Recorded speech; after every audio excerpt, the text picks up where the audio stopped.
Hello नमस्कार, श्री स्वामी समर्थ. रेश्माच्या दुनियादारीमध्ये पुन्हा एकदा तुमचं स्वागत आहे. तुम्हा सर्वांना कृष्ण जन्माष्टमीच्या खूप खूप शुभेच्छा. यंदा श्रावण महिन्यातील कृष्ण पक्षातील अष्टमी तिथीला जन्माष्टमी उत्सव साजरा केला जाणार आहे. असे मानले जाते की कृष्ण जन्माष्टमीच्या दिवशी लहान मुलांप्रमाणे बाळकृष्णाचा हा उत्सव साजरा करण्यात येतो. यामुळे सुख आणि सौभाग्य प्राप्त होते. श्रावण महिन्यातील कृष्ण पक्षातील अष्टमी तिथीला जन्माष्टमीचा उत्सव साजरा केला जाणार आहे. भगवान श्रीकृष्णाची जन्मतिथी जन्माष्टमी म्हणून साजरी केली जाते.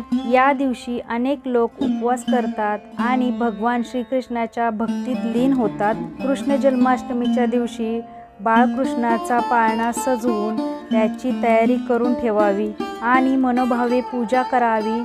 त्यामुळे सुख आणि सौभाग्य प्राप्त होते. तर चला जाणून घेऊया कृष्ण जन्माष्टमीची तारीख, पूजा पद्धत, शुभ वेळ आणि कथा. अष्टमी तिथी प्रारंभ 26 ऑगस्ट 2024 रोजी सकाळी 3:39 सुरू होईल. अष्टमी तिथी 27 ऑगस्ट 2024 रोजी सकाळी 2:19 समाप्त होईल. रोहिणी नक्षत्र प्रारंभ 26 ऑगस्ट 2024 रोजी दुपारी 3:55 सुरू होईल. तर रोहिणी नक्षत्र 27 ऑगस्ट 2024 रोजी दुपारी 3:38 समाप्त होईल. तर कृष्ण जन्माष्टमीचा शुभ मुहूर्त जाणून घेऊया. पूजेची वेळ 26 ऑगस्टला 12:06 सुरू होईल ते 12:51 समाप्त होईल. या पूजेचा कालावधी 45 मिनिटापर्यंत असेल. चंद्रोदय रात्री 11:20 होईल. यावेळी योगायोग असा आहे की जन्माष्टमी अष्टमी तिथी एकाच दिवशी असल्याने सर्व संत, तपस्वी आणि गृहस्थ एकाच दिवशी श्रीकृष्णाची भक्तिभावाने पूजा करू शकतील. सोमवारी 26 तारखेला पहाटे 3:40 अष्टमी तिथी सुरू होणार असल्याचे पंचांगाच्या गणितावरून दिसून येत आहे.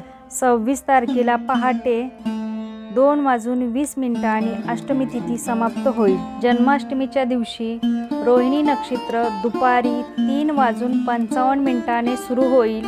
तर 27 तारखेला दुपारी 3:38 समाप्त होईल. कृष्ण जन्माष्टमीची पूजा पद्धत.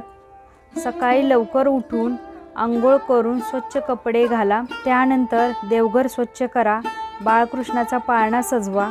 भगवान श्रीकृष्णाला पंचामृत, गंगाजल आणि कच्च्या दुधाने अभिषेक करा. बाळकृष्णाला स्वच्छ वस्त्राने पुसून कपडे, बांगड्या, कानातले, मुकुट आणि फुलांच्या माळा घालून श्रीकृष्णाला सजवा आणि नंतर पाळण्यात बसवा व त्याला जोजवा व पाळणा म्हणा. लहान बाळाप्रमाणे बाळकृष्णाची सेवा करा.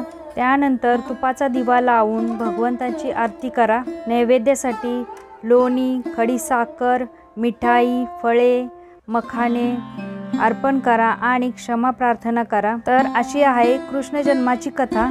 द्वापार काळात कंसाचा अत्याचार मर्यादेपलीकडे वाढला तेव्हा आकाशवाणी झाली की कंसाला त्याच्या बहिणीच्या देवकीच्या उदरातून जन्मलेल्या 8व्या मुलाच्या हातून मरावे लागेल. हे टाळण्यासाठी कंसाने आपली बहीण देवकी आणि मेहुणा वासुदेव यांना कडेकोट बंदोबस्तात तुरुंगात डांबले होते. बहीण देवकीच्या पोटातून रात्री 12 वाजता श्रीकृष्णाचा जन्म झाला. हे 8वे बाळ होते तेव्हा कारागृहातले सर्व रक्षक झोपले होते. मग वासुदेवांनी कंसापासून बाळकृष्णाचे रक्षण करण्यासाठी तुरुंगातून बाहेर पडून मुसळधार पावसात नंदाच्या घरी जाऊन कृष्णाचे संगोपनाची जबाबदारी दिली आणि त्याच वेळी यशोदेच्या पोटातून पुत्रीचा जन्म झाला.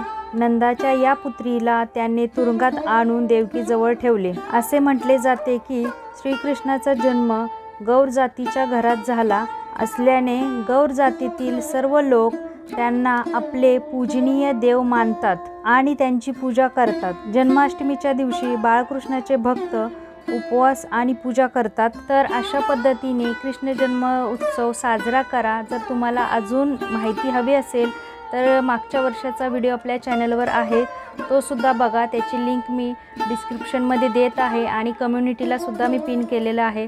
तो सुद्धा व्हिडिओ तुम्ही बघून तुम्हाला पूजेची संपूर्ण माहिती मिळेल। तर आजचा व्हिडिओ तुम्हाला कसा वाटला नक्की मला कमेंटमध्ये सांगा। व्हिडिओ जर आवडला तर चॅनलला लाईक करा, शेअर करा, सबस्क्राईब करा। पुन्हा भेटूया आपण अशाच एका नवीन व्हिडिओमध्ये। तोपर्यंत सगळ्यांना श्री स्वामी समर्थ, जय जय स्वामी समर्थ।